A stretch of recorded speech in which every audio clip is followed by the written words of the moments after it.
In this video, we're going to be talking about Arsenal Football Club and why they should be winning the 2025-2026 Premier League season. Let's start with reason number one. This is Arteta's squad. His first trophy came in his first year, where he won the FA Cup with the likes of Aubameyang, Lacazette, Xhaka, Tierney. Since then, Arsenal and Arteta have spent close to £1 billion British pounds to build a physical and disciplined team. The backline, led by Gabriel and Saliba.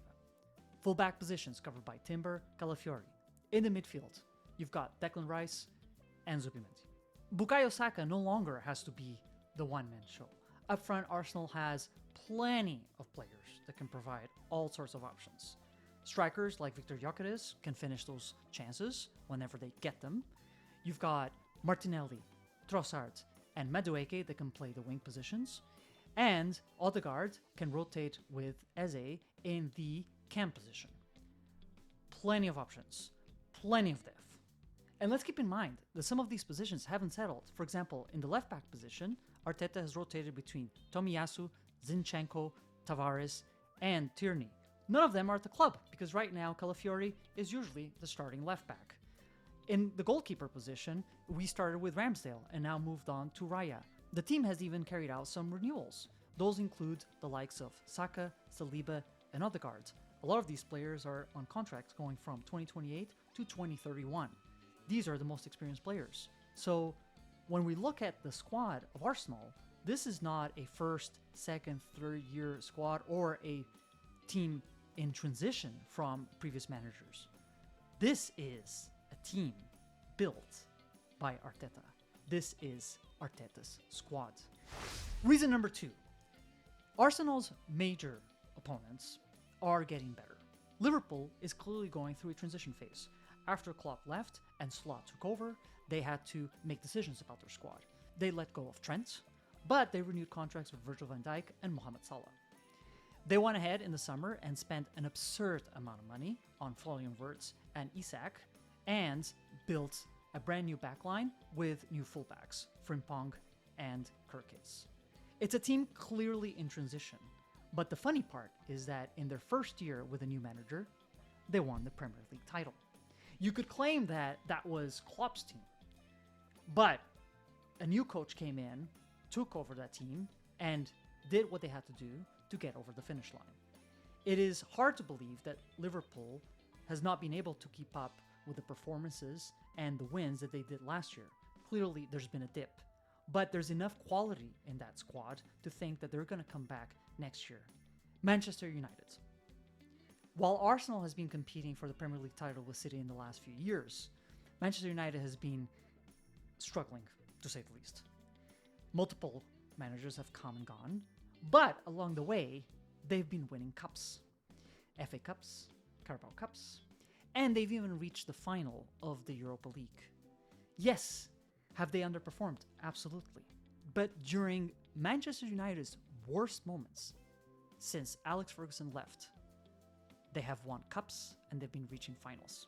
In the meantime, the club has readjusted, has brought in Michael Carrick for the rest of the season, and they're top third in the league. They've added players like Cunha and Mbeumo up front to support Sesko. They're probably set in the defense, and in the midfield, they're one or two players away from competing for the title.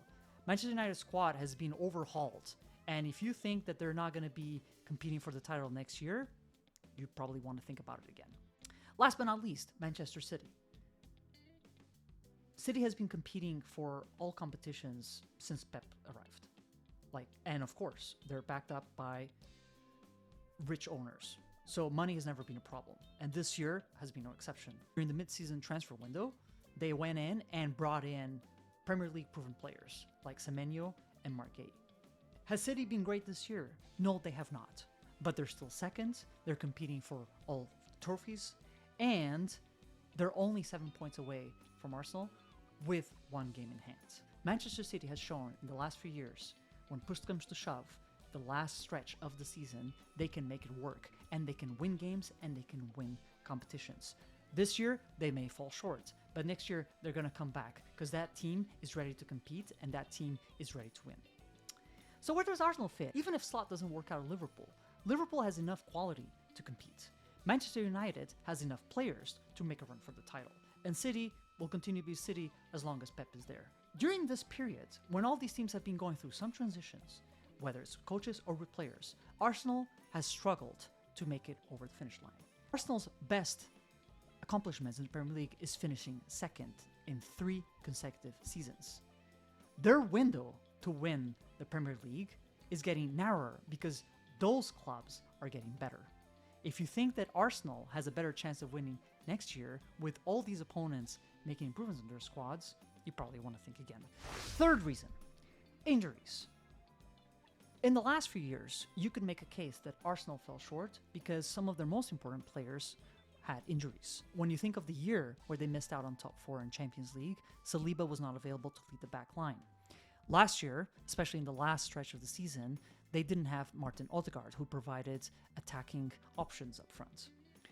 This year is a little bit different. Have they lost players along the way due to short or long-term injuries? Yes, they have. But when you look at the big picture, they've kept most of the spine intact. There's at least 6 other teams in the Premier League that have lost more players to injuries than Arsenal has. And when you look at the midfielders with the most minutes in the league, Zubimendi and Declan Rice are found in the top 10. Up front, they've struggled to keep Kai Havertz and Gabriel Jesus healthy. However, Victor Gyökeres has started most of the games in the Premier League. And while Merino and Odegaard have missed games here and there, they've been able to rotate with the likes of Eze and Saka playing the center attacking midfielder position.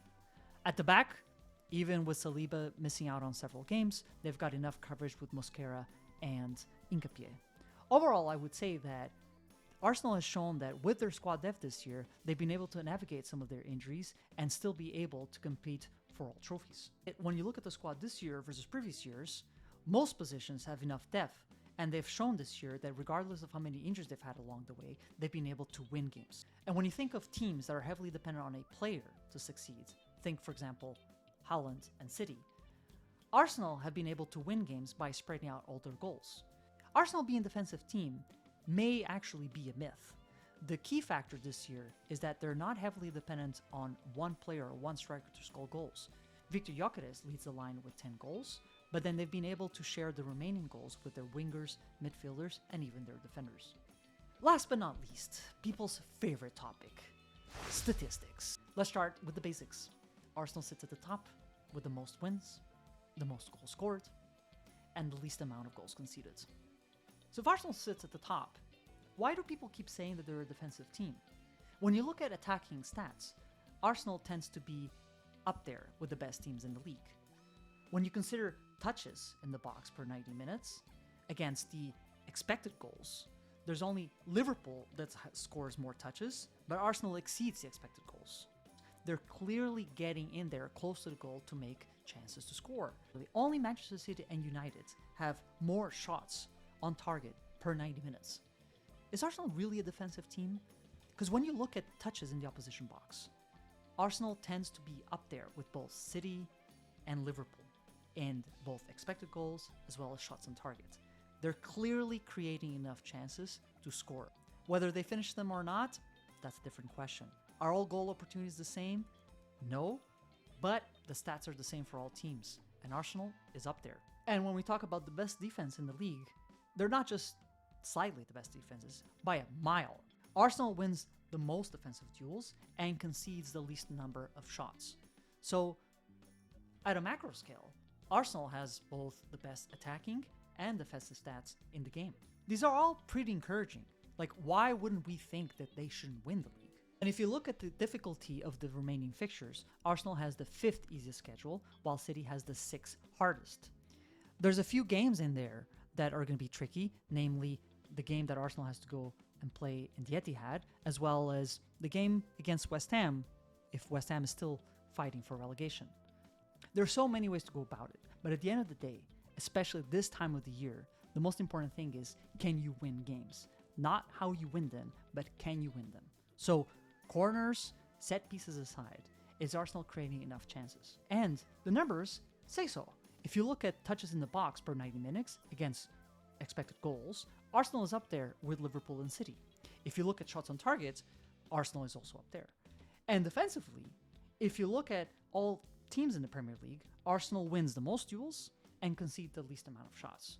So if you're winning the most games, if you're scoring the most goals, if you're conceding the least, all games are important, and there's no easy game in the Premier League. But other than the trip to the Etihad, most of Arsenal's fixtures are fairly doable. It's hard to think of which games Arsenal can drop points if you don't consider other competitions. And that really is the most important aspect, is can Arsenal handle the remaining part of the schedule with all the other competitions that's happening? In the Champions League, they have a favorable draw on the easiest side. Can they make it to the semifinals? Most likely. Can they get into the final? I'm not too sure. When you look at the FA Cup, there's still more rounds to go, but in the Carabao Cup, they're already in the final. In the Premier League, 7 points ahead of City. So all in all, if you have the easiest remaining fixtures, you have a squad building your own image, physical and disciplined. You have won the most games, you have scored the most goals, you have conceded the least, and you have been able to rotate players to get you to where you are right now. Why shouldn't you win?